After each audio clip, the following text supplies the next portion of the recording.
পৃথিবীতে এমন অনেক সংস্কৃতি আছে যেগুলো আমাদের কাছে অবিশ্বাস্য, আজব বা কখনো কখনো ভয়ঙ্কর মনে হয়। তবে সেই সংস্কৃতির পেছনে থাকে গভীর বিশ্বাস, ঐতিহ্য আর আবেগের নিদর্শন। আজ আমরা জানব এমনই একটি উপজাতি এবং তাদের একটি অদ্ভুত, হৃদয় বিদারক রীতি সম্পর্কে।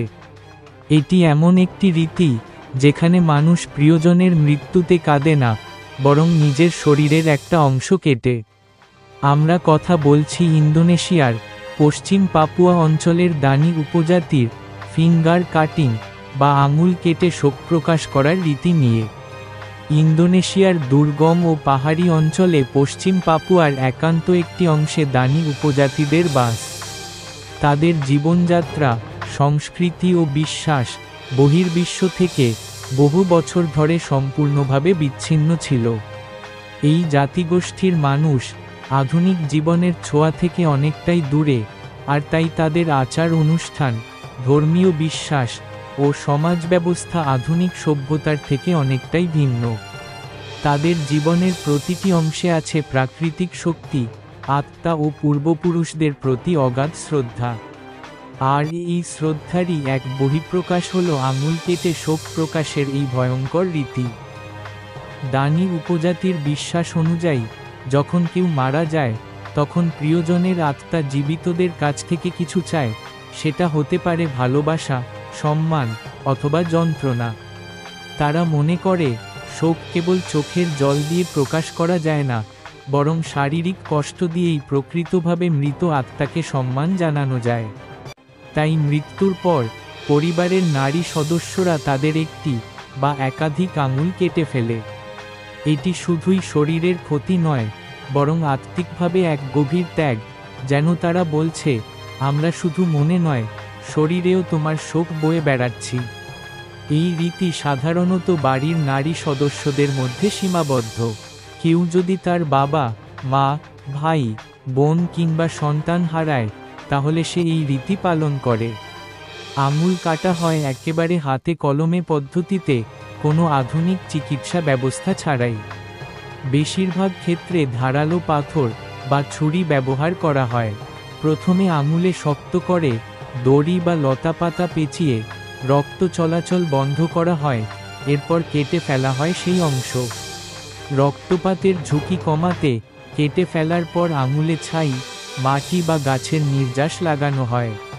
অনেক সময় সেই কাটা আঙুল পুঁতে ফেলা হয় মৃত ব্যক্তির কবরের পাশে, কখনো আবার পুড়িয়ে দেওয়া হয় আগুনে। এই আচার কেবল একবার হয় না।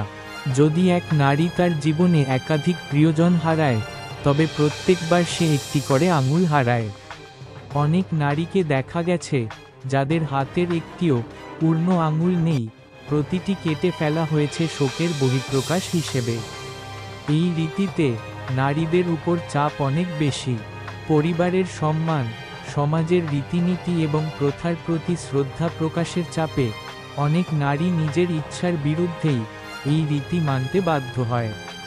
কেউ কেউ ছোটবেলাতেও এই রীতি পালন করে, যখন তাদের বয়স এমন যে তারা ঠিকমতো জানেও না কেন এই যন্ত্রণা সহ্য করছে। কিছু পরিবারে এই রীতি না মানলে তা অপমানজনক বলে বিবেচিত হয়। ফলে দানি সমাজের নারীরা শুধু মানসিকভাবে নয়, শারীরিকভাবেও জীবনভর বহন করেন শোকের ভার। বর্তমানে ইন্দোনেশিয়া সরকার এই রীতিকে নিষিদ্ধ ঘোষণা করেছে। আধুনিক শিক্ষা, স্বাস্থ্য ও মানবাধিকারের আলোকে এই রীতিকে অত্যন্ত অমানবিক ও ক্ষতিকর বলা হয়েছে।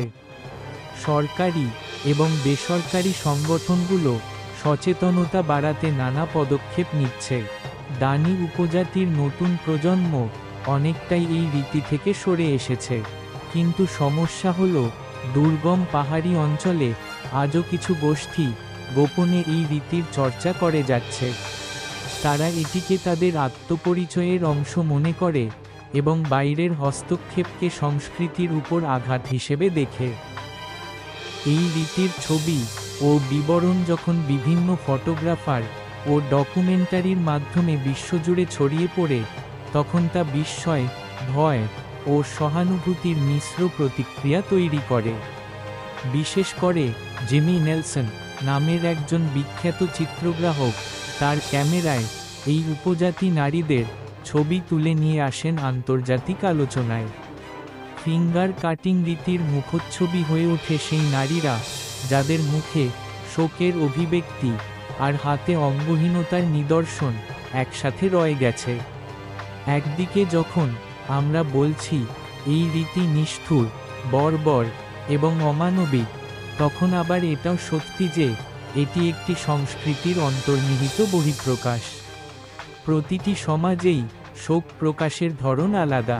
কেউ কাঁদে, কেউ গান গায়, কেউ মাটি দেয়, আবার কেউ শরীরের অংশই উৎসর্গ করে দেয়। দানি উপজাতির এই রীতি থেকে আমরা শিখতে পারি মানবজাতির আবেগ কত গভীর হতে পারে, আর সংস্কৃতি কিভাবে মানুষের যন্ত্রণা ও ভালোবাসার বহিঃপ্রকাশ হয়ে উঠতে পারে।